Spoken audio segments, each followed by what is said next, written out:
Hello, wherever you are, welcome to my channel. So, my name is Halima. This is from Crown Beauty.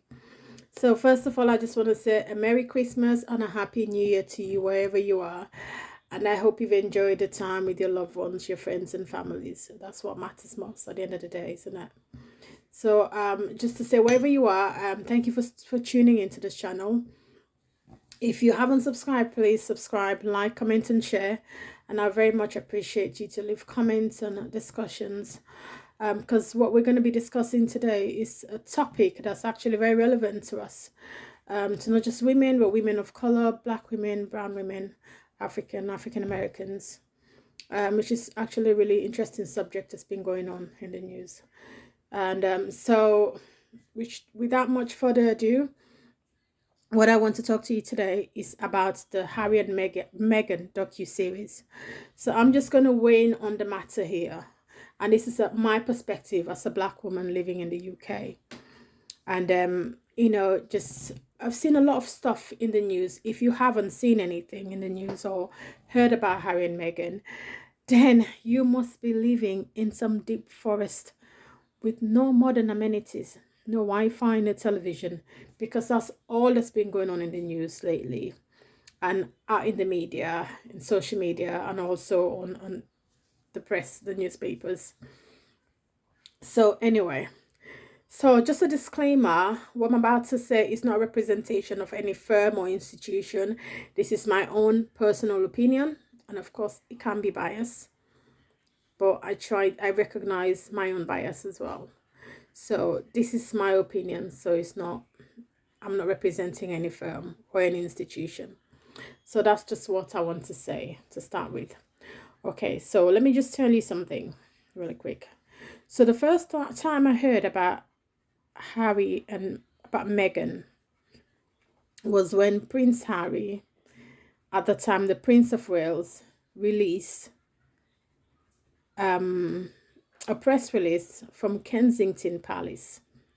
I was watching a TV show and I was interrupted by this press release, this broadcast that Harry, the Prince of Wales, is saddened by the media report of his new girlfriend and some of the racial undertone and misogyny that's been reported and the portrayal of Meghan Markle.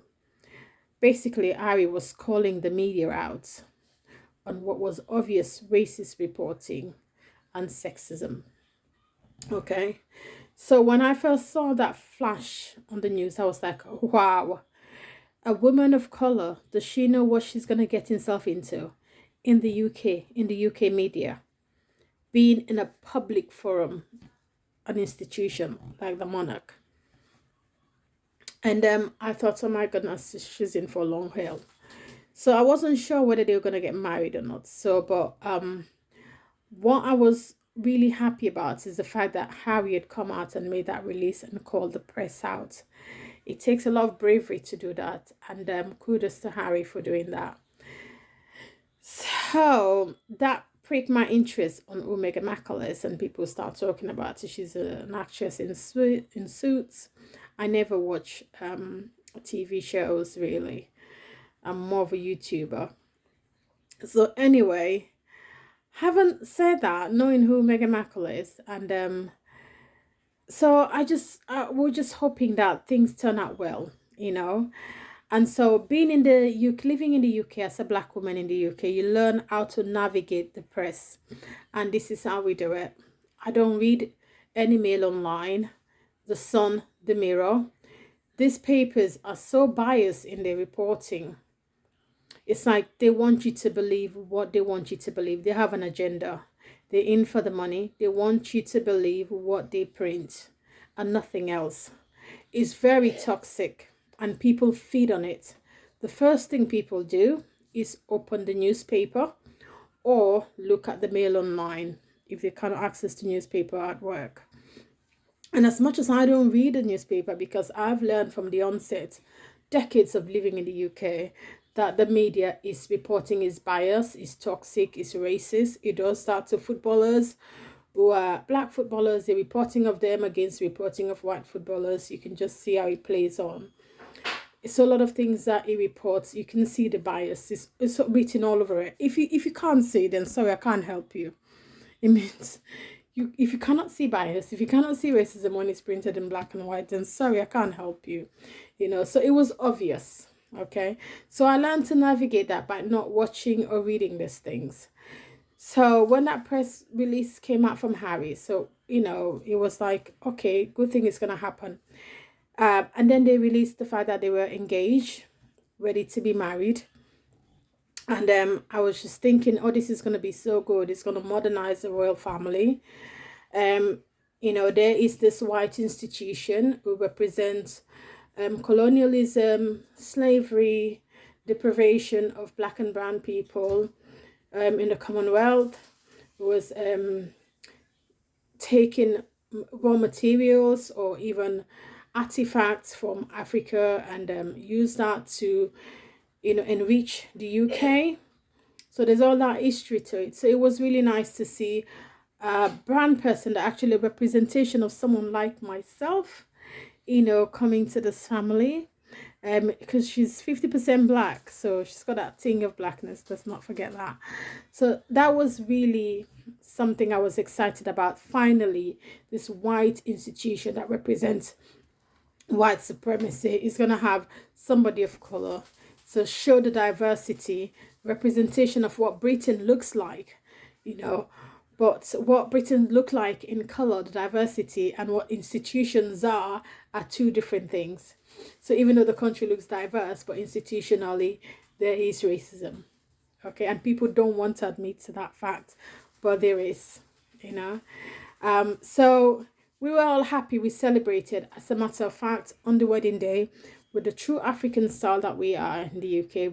Went to my friend's house. We had a barbecue. We had music. We celebrated. We were so happy for the royal wedding. And I know there's some English people who do not want to watch it. Oh, I can't believe she's in that family, they will say. These are the comments that people make at work. Oh, I can't believe she's in that family. She shouldn't even be there. Why did they even let her in? As if, So classism is at play as well at its best. So anyway, all the hoo-ha, and they got married regardless of what the sister says in America, and the brothers, and all the negative backlash about Meghan, and she's pushy princess. She doesn't, she doesn't have any respect for, well, she's not taking care of her dad, and all that the media's been printing out. And yeah, so people actually believed what the media is writing about Harry and Meghan, which is the saddest thing. The reason why people defend the press and say that, oh, the press is not racist, one time they favor them, is because Meghan is this. No, it's because they don't want to admit that they believe this information. In fact, the press perpetuates hatredness and toxicity in this environment that people feed on this. It helps them to make money, but at the same time, it destroys people. It destroys their mental health and their well-being. And so the people feed on it, so they'll have to go at all length, at all odds to defend the press. So having said that, so we were happy that they were settling into the royal life. They were going away on a tour, and Meghan looks so at ease. It's identifiable the way she mingled with other people. She's a hugger, which very much I am as well. And she looks so relaxed in her role. The kids feel so comfortable around her to come and hug her, which is something you don't really see with the monarch. It's like very formal handshake, no really body language or anything like that. So it was really nice to see. And then all of a sudden, it wasn't all of a sudden, I was expecting the press will start their negative backlash here and there. But this time around, it just took a turn for the worse. I was so disappointed. The press went mad with their reporting on Meghan. They started with Meghan made Kate cry. They started portraying Meghan as a diva, an angry black woman who wants away, And this is the image that's been pumped out there. And this is what people read about. And you go to work, even though I don't read the newspaper, people will stay in their seats and open it up. Oh, what's happening today? Oh, Meghan Markle, what's she done now? So you are bound to hear this going on, even though I don't want to hear it, I don't want to read about it. But people at work do, they thrive on this thing. They love the drama, they love what's been going on, what the press has created. This monster that we've got called the press, and what they're doing, tearing people's lives apart, what they're creating. And of course, with the help of social media, I have to block so many social feed about the backlash of Meghan, because I felt like in a way it was an indirect discrimination. You know, our people want to tell you in your face that you shouldn't be here, and that you don't have a place here. They want to put you in a place, but they can't say that because there are rules and laws that sometimes protect us, or that they think that they wouldn't get away with. So they use Meghan indirectly to send their message, especially to women, to black women. So I've always learned not to believe the press, because I know they're biased. I know the toxic environment that they've created in the UK. I've seen what they've done to Princess Diana. And so before actually Harry and Meghan, I had no interest in the royal family. Very little interest. The only time I had interest was when Diana was in the royal family, and you know, all the work she did, the charity work. She went to Angola for the landmines, and also the AIDS work, all that, breaking the stigma on AIDS, and you know, hugging the AIDS patients, make it look so normal and so natural. I admire her. And so when she passed away, I had very little interest in the monarch. So Meghan coming in is, it's like an ushering of a new era. I was so hopeful. This institution that symbolizes oppression and slavery, that's held black and brown people backwards for so long, that's colonized our country, is finally coming out, and coming out of their dark ways and embracing, you know, embracing the future, embracing that we all have to live together in unity. You know, we don't have to conquer, we don't have to divide and conquer anymore. So it was nice to see that. I was so hopeful, but that dashed away quickly with the press reporting of Meghan. She was torn and trash all over the place. And somehow you think, when is the palace going to release a statement? When is the press going to say something? When are they going to say something to the press? This is just not fair. And even the parliament actually released, a petition was released. I have written so many complaints to newspaper alike for the reporting of and the portrayal of Meghan. To the Sun, to all the newspaper you can think of, have done it. You know, because I feel like I have to do my bit. You know, the future belongs to us, to our children. When my children look at me and say, "Mommy, what did you do when we had this problem, this crisis in this Western world against black and brown people?" I want to say, like, I did my bit. I was actively involved in trying to make it a place that's inclusive for all of us to live in. But the fact that the media wants to make Meghan look like a villain and to make Kate look like the angel, so it's like they have to make one bad to make the other one look good. They can both look good together. Meghan and Kate, Harry and William can both be in the same platform, occupy the same platform, and do a lot of good together than pitting one against the other. It's just like it's a form of bullying in a way. The press were bullying them completely, trying to make one look bad for the other to look good. You know, I do not have to hate William and Kate to like Harry and Meghan. I can like them both in separate ways. I do not have to hate them. But the press creates, the monster that the press is, create this division that make people have to choose side. You have to hate one to like the other one. You have to like the other one to hate the other one. And the fact that Meghan was too good to be true. And this is what usually happens in an institution in the UK when you walked in. Meghan is independent. She's a woman of color. She's intelligent. She has her own money. You know, she's earned her own money. And it was too good to be true. They have to dehumanize her.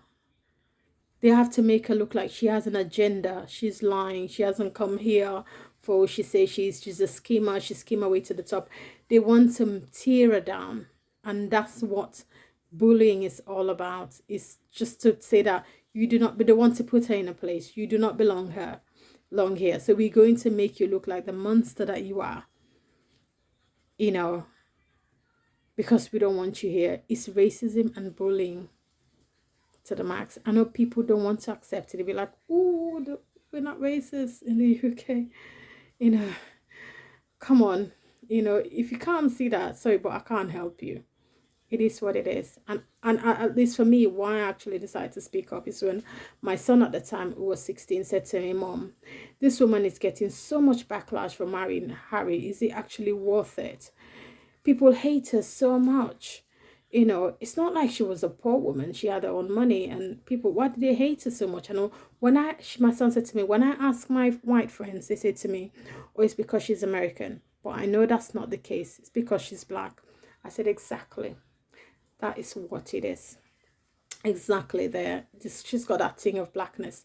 They despise it. They say, I don't know, I don't like her. I think she's a bit too arrogant. She's a confident woman. And people don't like that. They despise that. Why shouldn't she be confident? Why? She's well educated. She's well articulate. Why? And obviously, they expect her to come into this institution and morphed into it instead of bringing our own uniqueness, our own identity into it. That's not inclusive. That is not what's it called? That is not being an inclusive society. You know, that is just making someone blend in to what you've created. You know, it was really wrong, and I just wish the monarchy would have actually released a statement to denounce all the things that the media they were saying and written about them, to actually support Harry and Meghan on this one. You know, not knowing that behind closed door it was really worse. It was more for competition and jealousy. So this docu-series actually weighing on all the things that were going on behind closed doors as well. There wasn't any bombshell per se that the media was scared of. I didn't see any bombshell per se. What I was surprised about was the extreme length to which the institution was going in order to save William and Kate's image.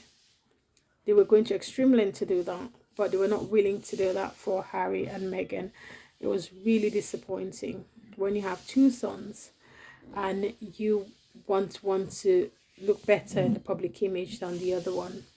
It's like it's been fed to the wolves. It is sad. It is sad to see that. And from a black woman's perspective, living in the UK, we are at the intersection when it comes to black women, when it comes to racism and sexism. So if gender-based violence is on the rise in the UK, and when people are inciting violence like Jeremy Clarkson is, when violence gets bad for women in the UK, it gets worse for black women. We are at the intersection. Okay, it gets worse for us. So the fact that Jeremy Clarkson had the nerve to actually write the article and put a description of it the way he did, and the Sun newspaper feel fit to print it out. Meghan is not a serial killer. She's not a rapist. She's not a murderer. She's not an adulterer. And then you want to tell me this is not racism? Seriously? These people have their agenda. And for them to actually print it out, really says a lot.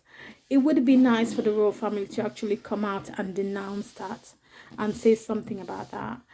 If William is going on about supporting racism, and being supporting against racism, against supporting race against racism, that's what I mean, and talking about all the inequalities in society, you're not willing to protect one of yours.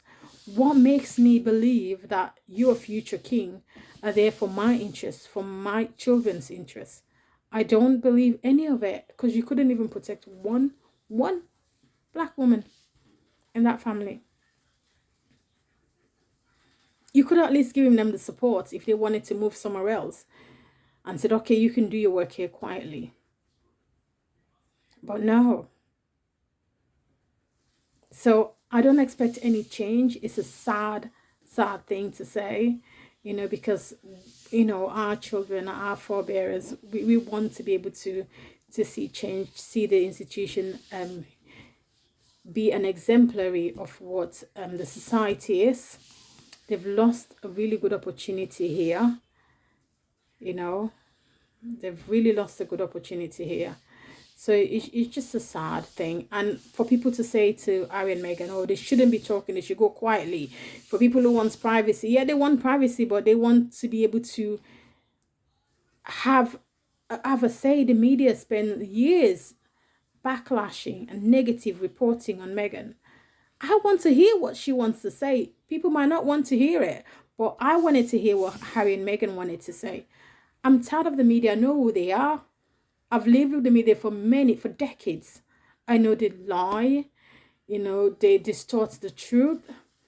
I know they gaslight people. I know they bias. I know the reporting is racist and sexist. I'm tired of it. I have to kind of scan my way through articles to find out one that I think isn't, that isn't all of these things that I've described. So I wanted to hear what they have to say, and I'm glad they spoke out, and for me to pick out the truth in, from what they say, and what I think is correct about what went on with them in that family. I'm not trying to say they're 100% right or they're perfect, but I do believe that the media had gone to extreme length to dehumanize Meghan, to try to destroy their reputation just to make William and Kate look good, and they've done a lot of damage to it. And when Meghan talks about her mental health and that was dismissed, it's really sad, because this happens. What is mental health? The fact that you're dealing with a reality which doesn't actually match who you are inside, people's perception of you, and the fact that people believed this thing that's been written. Some people were not even there watching the docuseries. I'm not going to watch it. So, but you're willing to believe everything the media is writing about this couple. You're not even going to try and give it a go. It means you're biased. This is the problem we have in society. You're biased. So anyway, that's just my opinion. Please feel free to comment and share. I'm sure they're not perfect couple. They have their flaws. I feel like there's a bit of naivety with them coming in thinking that this was going to change. And I'm sure for most of us, we did feel like there was going to be a change, but it didn't happen. So please comment and share and let me know what your take on it is. But the only thing I can say is I will just ask you to at least watch it, regardless of the fact that you hate Meghan or you don't like her. But if you don't like her, don't dehumanize her. You see, people give more respect to murderers and all those people who, destroy life and than to a woman just come and marry into this family. And so I will be looking forward to Spare, which is the new book that's coming out next year by Prince Harry. So I just want to wish you all where you are peace, love and light, and let's make this world a better place. When there is misogyny, racism, sexism and all those ism, let's just call it out, call it for what it is. Yeah, let's just do that. And so thank you, and wishing you all the best for 2023. Mwah.